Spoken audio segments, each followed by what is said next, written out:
245 కొట్టి ఏ టీం అని ఐపీఎల్ ఓడిపోద్దంటే నవ్వుతారు అనమాట. అంత స్కోర్ చేసాక ఓడిపోవాలంటే ఎంత దరిద్రంగా బౌలింగ్ వేయాలి, ఎంత దరిద్రంగా ఫీల్డింగ్ చేయాలి. అక్కర్లేదు, బౌలింగ్ బాగానే చేస్తున్నా, ఫీల్డింగ్ బాగానే చేస్తున్నా, ఎవడో ఒకడు తీసాను అవతల టీంలో ఓడిపోతాను. సన్రైజర్స్ పంజాబ్ మ్యాచ్ అదే జరిగింది. ఏమి అసలు చించి పారేసాడు అభిషేక్ శర్మ. 141 కొట్టాడు. ఐపీఎల్లో ఇండియన్ ప్లేయర్ కొట్టిన టాప్ స్కోర్ అదే. అది పారేసాడు. బంతేస్తే కొట్టడానికి, 6 కొట్టడానికి, 4 కొట్టడానికి నేను వచ్చే అన్నట్లు ఆడాడు అనమాట. దాని రిజల్ట్ పంజాబ్ ఓడిపోయింది. 245 కొట్టి దాన్ని కాపాడుకోలేకపోయింది. అది పెద్ద షాక్ అనమాట.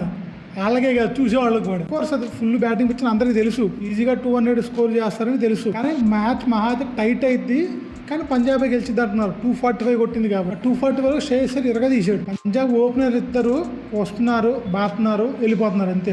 శ్రేయస్ నిలబడి ఆడుతున్నాడు. ఈ మ్యాచ్ తీశాడు శ్రేయస్. చివరిలో స్టోరీస్ కూడా షమ్మికి చుక్కలు చూపించాడు కదా.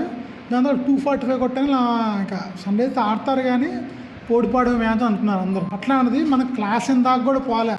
ఆల్మోస్ట్ 180 స్ట్రైక్ రేట్తో ఆడుతున్న ట్రావిస్ హెడ్ ఇన్నింగ్స్ మనకి T20 లాగా అనిపించాలి. అన్నింటినీ మింగేశారు అనమాట అభిషేక్ శర్మ. 250 అబో స్ట్రైక్ రేట్తో కొట్టాడు. 141 ఎవరు ఊహించారనమాట. అది పరేసారు.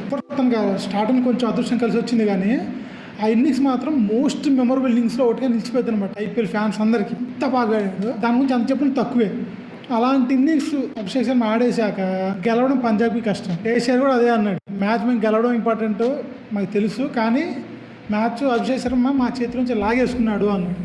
లాగేసుకున్నాడు, అందరూ ఒప్పుకోవాల్సిందే. బౌలింగ్ పంజాబ్ కూడా పర్లేదు.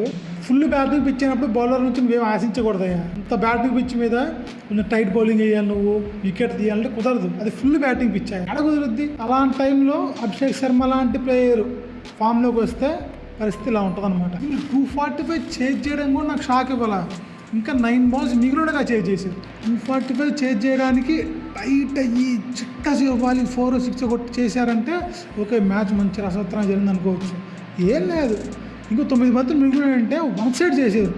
245 చేసి 1 side చేయడం అనేది అంత ఆషామాషి విషయం కాదు.